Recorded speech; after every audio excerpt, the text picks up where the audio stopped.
Хай, өглөөний хүрэлт авъя. Ойрд Бээжинд ерөн цаг агаар айгуу гоё байгаа. Ер нь 6 сар 5 сарын сүүлээс эхлээд талчдаг байхгүй юу? Уг нь бол. Тэгсэн чинь одоо бараг 7 сард хүрч ш. Тэгчихэд чинь гадаа бас нэг хайхтар халж эхлэвгүй. Гэтэ халуун л да халуун. Гэтэ яг өмнөх жилүүдийн яг энэ үетэй харьцуулбал бас харьцангуй гайгүй. Тэгээ бороо ихтэй. Бороо орохгүйсэн ч гэсэн ер нь жоохон бүүдгэрдүү. Гэтэ борооноос нэг их орохгүй л дээ нэг. Баггүй орол зогсчод байгаа. Тийм болохоор нэг хайхтар халахгүй. Ер нь амар гоё байгаа. Тэгээ угаасаа 7 сар төгслөөр тэгээд амар халаал эхэлнэ л дээ. Гэтэ зүгээр нас чиг халуун төсвөр муутай хүнд бол 6 сар гарчаад цаг агаар юм байна гэдэг нь бол бараг бэлэг шиг санагдаад байгаа шүү дээ. Энэ 7 хоногийн сүүлээр Хятадын яг уламжлалт үндэсний 4 том баярын нэг нь Лут завны баяр болох юм. Тэгээд ер нь сүүлийн үед дэлгүүрээс захиалсан юмнуудад энэ за юу вэ? Айцаа гэдэг одоо шарилж л бах та. Энийг айгүй өгч явуулаад. Энэ шарилжаар гэхдээ Хятадууд яг энэ Лут завныхан баяраар одоо хаалган дээр унжуулад энэ ч нэг ялаа шумуул шавжнаас ингээд сонин үнрээрээ ингээд хамаалдаг. Тэгэж үзээд бас баярын нэгэн бэлэгдэл болгодог байхгүй юу? Аль эсвэл нэг юм жижигэн даавн цүнхэнд ингээд дотор нь шарилж хийгээд тэгээд уяа хийжгээд орныхоо хажуунаас үлгдэг ч юм уу те. Ер нь тэгэж ялаа бисанаас хамаалдаг ийм нэг арга нэ. Тэгэд би ч нэг тэгэл гэртээ байлгаж байгаа. Тэгэл хатангууд нь хайчаад байгаа. Өнөөдөр би гарч ойрхон байдаг фитнесийн нэг газар очиж үзнэ. Яагаад вэ гэхээр ингэсэн. Миний одоо нэг сүүлийн жил орчим явсан фитнес үнэ өсгөөд тэг хөтөлбөрүүдээ багасгаад тэгэд бас нэг фитнес дотроо юм засвар хийсэн чинь бидний нэг аэробик хийдэг өрөөний талыг ингээд төхөөрөмж тавьдаг өрөө болгоод талхан хэсэгт нь ингээд бид нарыг аэробикны өрөө болгоцсон байхгүй. Тийм болохоор тэнцээ нэг багтаамж муутай ерөн жоохон онцгүй болсон.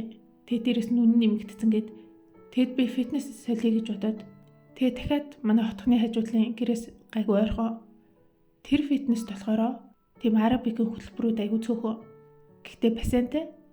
Тэгэд би бас бассейнд ер нь явъя. Бас бассейнэр чинь хасъя гэж уугна. Тэгэл зөндөө олон хүмүүсээс зөөлсөн. Тэгээд гэхдээ би яг худлаа юм байна гэдгийг мэдсэн. Хүн чинь ер нь өөрхөн дуртай хүссэн зүйлдэл доктортой байж чаддаг баг. Тэгэд би бас яг тэр нэг бассейнтэй фитнест багшаас сургалт аваад нэг 6-7 удаа явсан байхгүй юу? Тэгээд ер нь дайчгүй гоё юм байна гэж бодсон ч гэсэн яг үндэ гэхдээ нэг гоё санагдаагүй. Би өөрийгөө хичээгээд үсрээл 7 хоногт 2-3 удаа л явахаар юм бэлээ. Усан сэлэлт бол үнэхээр миний нэг тийм доктортой дурлаж хийх спорт биш юм шиг санагдсан. Ер нь жоох уйтгартай санагдсан. Яг ингээл нэг гүйлтийн зам дээр гүйжээгээ айл эсвэл нэг шатаар тийшээ авирч байгаа юм шиг нэг тийм ганцаараа уйтгартай санагдсан. Тэгэж тэр фитнесийн жилийн төлбөр нь юу хэд байлаа 3 сая 500 лөө. Амар үнэтэй ахгүй юу? Тэгэхээр чинь би бас нэг тогтмол явж чадахгүй л надад тэр амар юм шаталттай сонголт болох гэдээсэн. Тэгэд би өөр фитнес хайж агаад гэрийн бас ойрхон. Гэхдээ гэрээс жоохон ойрхон биш 1 км-ийн зайтай. Уг нь фитнес ойрхон байх тусмаа тогтмол явах боломжтой шүү дээ. Гэхдээ яг би мопедтэй явчихдаг болохоор 1 км-ний хол бишээ нэг тийм фитнес газар олсон ч гэжтэй тэр фитнес газарт өнгөрсөн жил нөхөр хүү 2 явдаг гэсэн. Бассейнд нь явдаг гэсэн. Тэгээд тэр бас засвар хийгээд жилийн картны үнэндээ хямдрал зарлцсан гэд. Тэгээд жилийн картанд сая 500 мянга. Тэгэхээр нэг сарын 100 мянгарын төгрөг аастай. Тэгчээд тэр чинь бассейнтэй ер нь яг ингэж бүр фитнес центр байхгүй амар олон юмтай. Тэгээд нэг аэробик, зумба, йог, уламжлалт бүжиг, гидсний бүжиг энэ төрхэд амар аятайхан хөтөлбөрүүд өдөр болгон байдаг. Тэгээд хөрөмж дээр бол би нөхөө угаасаа хийдгүй юм. Уйтгартай санагддаг. Тэгчээд жилийн сая 500 гэхлээр бас боломжтой. Тэгэд би өнөөдөр тэнд очиж уулзаад ер нь жилийн карт нийлгүүлсэн байгаа. Тэгэд өнөөдөр би яг зумбагийн хичээлд явсан байхгүй. Тэгээд тэр фитнес центрийн нэг сул тал нь хөгшчүүл очт юм билий. Одоо өнөөдөр л ихэд зумба 4 хүнтэй хичээлж ихэд одоо надаас гадна бас арай залуухан нэг эмэгтэй байгаа. Тэгэд 2 хөгшин. Тэгэд ер нь өөрсдийнхээ ярианаас хөгшчүүл айгүй их очдөг гэж байгаа хгүй. Тэгэд хамгийн гол нь яагаад вэ гэхээр тэр хөгжүүлчин хөдөлгөөнөө жоох удаан хийдэг. Нэг юм ингээд давтуулаад багшаас асуугаад идэм билээ. Тэгэхээр нөгөө багш юмаа хурдан зааж чадахгүй химнэл ритм тааруулаад ингээд удаагаад идэм болов гэж бодсон шүү. Гэхдээ гайг баха. Тэгэхээр ч би тэгээд 7 хоногт одоо хийж 3-4 удаа фитнестэй явчаад тэрнийхэн дараа сэлээд ажил чадна. Тэгэхээр надад энэ фитнес үнээс гадна хөтөлбөрүүдийн хувьд аюул боломжтой санагдаад тэгээд ер нь бүртгүүлсэн. Тэгээд өнөөдөр хийсэн зумагийн багш хэлэхдээ чи одоо 1 жилийн карт нээлгцэн чи одоо жилийн дараа гэхэд чи доктортой фитнес хийгээд байвал амар гоё турна энэ төр гээ за. Намайг турдгүй амтан гэж мэдхгүй тэгээд эс.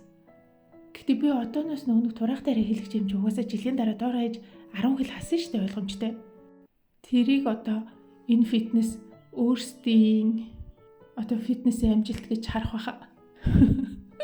Эмэр инэттэй юм ярих би нөгөө нэг бас яг өнгөрсөн жил бараг жил гарan нэг фитнест явсан за. Тэгэд анх бүртгүүлээд хэмжилтүүдээ өгснөөс яг жилийн дараа би тэгэд тэр фитнесээс гарахдаа дахиад хэмжилтүүд өгсөн за. Тэгсэн чи ёо би тэр фитнес 7 хоногт дор хаяж 4 удаа явдаг гэсэн. Ер нь тогтмол 3-4. Тэгэхэд жилийн дараа миний жин 4 хил нэмэгдсэн байсан за амар хичмээр ёо.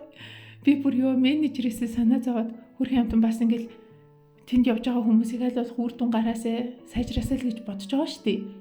Тэгжихт нь би амар сүртэй нэг идэвхтэй амтаа хамгийн их очиод идэг хэрнээ. Жилийн дараа чин 4 хилээр нэмэгдсэн байдаг ёо амар тэнэг. Гэтэ яг хөө тэгэл фитнес хөдөлгөөн дасгал хийнэ гэдэг чинь эрүүл мэнд уян хатан байдал. За гэхдээ үгүй угаасаа тэгэл фитнесийн үр дүн чингээр тооцохгүй юугаар тооцох ёо амар тэнэг амар ичсэн. Тэгэл амар бараал за ингээд би явъя да гэх нөгөө менежерэнчтэй за тэгтээ амжилт гэл тэгэл явсан ёо. Гэхдээ би өмнө нь ер нь их өвчлэн аль болох тууштай жоохон хичээнгүй хандах гэж хичээдیں۔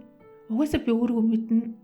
Би чинь ямар нэгэн талаараа тийм авьяастай ч юм уу тийм онцгой амтан биш.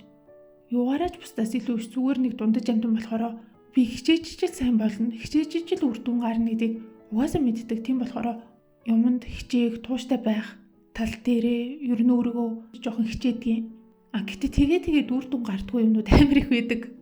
Гэхдээ тэглээгээд ятраат нь тэг хичээгээл үүдэг. Цаг нь болоогүй юм билүү дээ гэж бодоод ер нь тэгээд хичээгэл бах дүү цаашаа шүү дээ. За бай.